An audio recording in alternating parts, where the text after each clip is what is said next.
Assalamualaikum warahmatullahi wabarakatuh. Sebelumnya, perkenalkan, nama saya Lola Amelia dengan nomor BP 1911511004.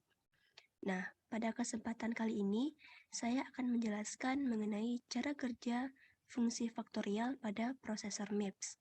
Nah, di sini saya sudah menuliskan programnya, di mana di sini terdapat 3 main program, yaitu add immediate, register A0, register 0,4.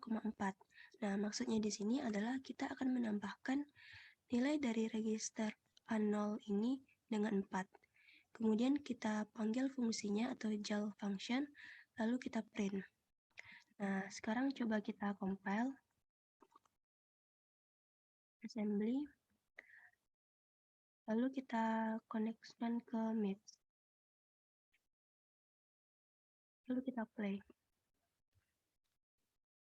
Nah, baik dapat dilihat di sini ya, untuk instruksi yang pertama, di sini kita menggunakan dua teknik addressing, yaitu immediate addressing dan register addressing. Nah, pada immediate addressing ini, itu nilainya langsung diambil dari instruksi memori. Di sini dapat dilihat yaitu dengan warna biru. Di sini habis dari instruction memory, itu akan masuk ke sign extend. Nah, sedangkan untuk register addressing, nilainya itu kita mengambil dari nilai register, yaitu register 0 yang ditandai dengan warna hijau ini, yaitu dengan nilai 0, kemudian masuk ke ALU. Nah, dapat dilihat di sini register A0 itu dengan nilai 4, sini ya, nilainya itu 0x00000004. Nah, selanjutnya untuk instruksi yang kedua, yaitu JAL function. Nah, pada jump and link function ini, nanti dia akan memanggil fungsi faktorial. Nah, pada jump and link function ini, dia menggunakan teknik addressing pseudo direct. Pada jump and link ini, akan mengisi ke alamat mana kita akan mengjump. Nah, coba lihat di sini ya. Jadi, jump and link function ini kan diisi dengan 0x004000c.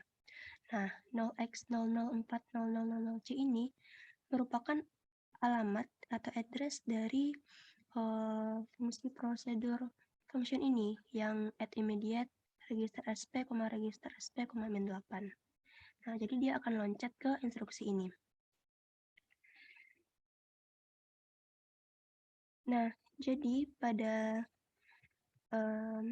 jump and link instruksi ini, setelah dia keluar dari instruction memory, nanti dia akan di-shift sebanyak 2 kali. Nah, kita ketahui ya pada prosesor MIPS ini alamatnya itu kan cuma kelipatan 4. Sedangkan di sini kita menggunakan 2 variabel. Jadi itu dikali dengan 4. Nah, pada jump and link function ini, nanti dia akan memilih nilai mana yang akan dilanjutkan. Setelah di shift ini ya, nanti dia akan memilih apakah nilai immediate yang telah di shift atau hasil pengolahan dari program counter yang akan dilanjutkan ke program counter selanjutnya. Nah, pada jump and link function ini, faktorial ini maksudnya, dia juga akan menyimpan nilai dari program counter sebelum dilakukannya nilai jam tadi di register RA. Nah, oleh sebab itu kita memerlukan 2 variabel, di mana 2 variabel ini untuk menyimpan dari argumen n, yaitu 4 berarti ya, sebelum recursive itu sendiri dan return address-nya.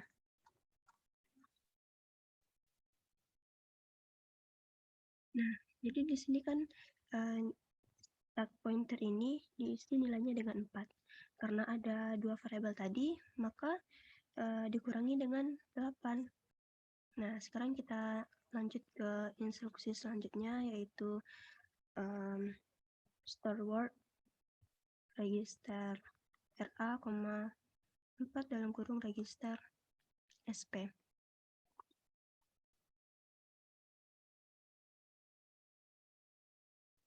Nah, jadi pada instruksi ini, di sini kita akan mengisi nilai stack pointer sekarang 4, lalu ditambah dengan 4, berarti nilainya 8 ya. Lalu disimpan pada register RA ini.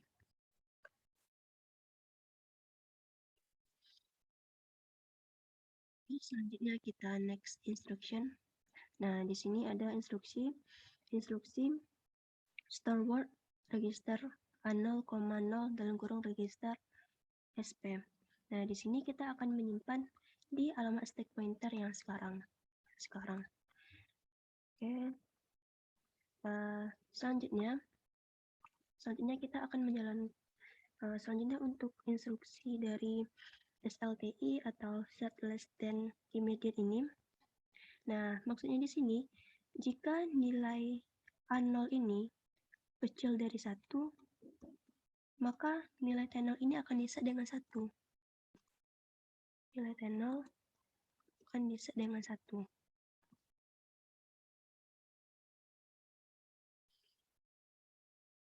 Oke, lanjut ke instruksi selanjutnya, yaitu branch equal register T0, register 0, L1.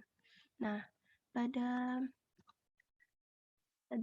branch equal ini, jika nilai dari T0-nya ini sama dengan 0, nilai T0 sama dengan 0, maka dia akan melakukan jump pada L1, ke L1 maksudnya. Ke L1 ini, ke function L1 ini. Nah, jadi pada branch ini, itu merupakan alamat relatifnya yang diambil dari program counter yang sekarang. Jadi, program counter ini akan ditambahkan dengan alamat relatif. Nah, selanjutnya itu untuk line ke-18.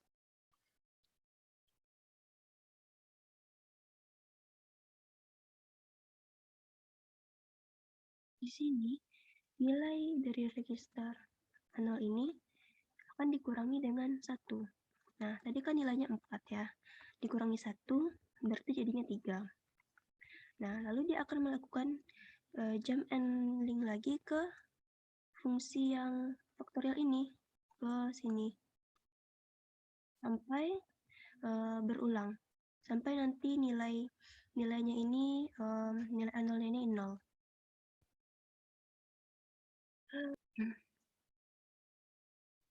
Jadi, kenapa kita harus menyimpan RA dalam stack? Karena ketika kita memanggil fungsi rekursif lagi, nilai RA-nya itu berubah. Nilai RA-nya ini akan ditimpa dengan nilai yang baru. Oke, sekarang kita next instruction.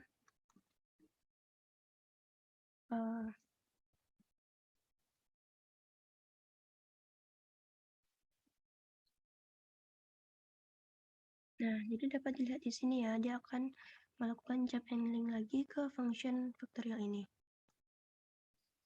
Oke, sekarang kita next aja.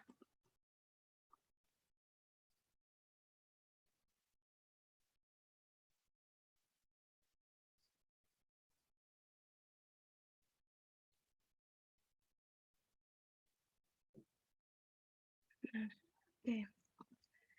Karena fungsi yang jump and link function ini, yang SLT ini udah benar tadi, nilai T0-nya udah 1 tadi ya, berarti dia akan mereturn 1. Selanjutnya stack-nya akan di-pop 2 dari RA dan A0. Lalu dia akan jump register ke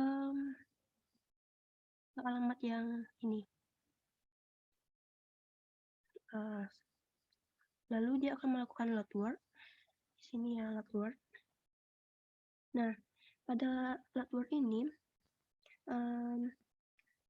restore nilai A0 yang kita simpan di stack tadi, selanjutnya di load ke RA. Sama dengan nilai A0 tadi, berarti nilai RA-nya juga di restore.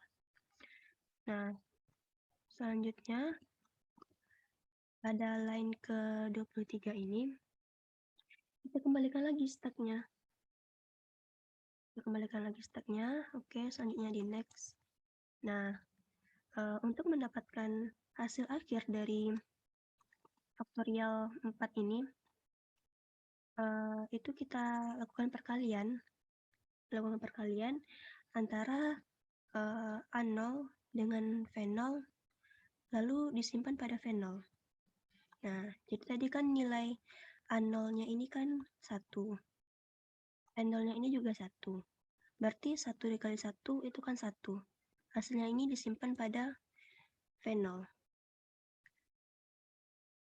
Nah, selanjutnya dia akan melakukan jam register lagi ke register A. Nah, lalu dia akan melakukan load word lagi.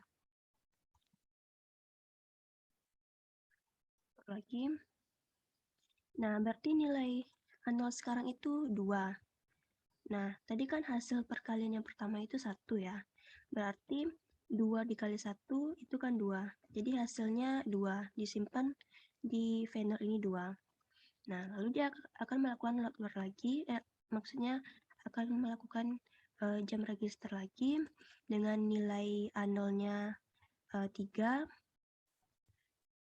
Tadi kan nilai vendornya 2, berarti 3 dikali 2 itu kan hasilnya 6.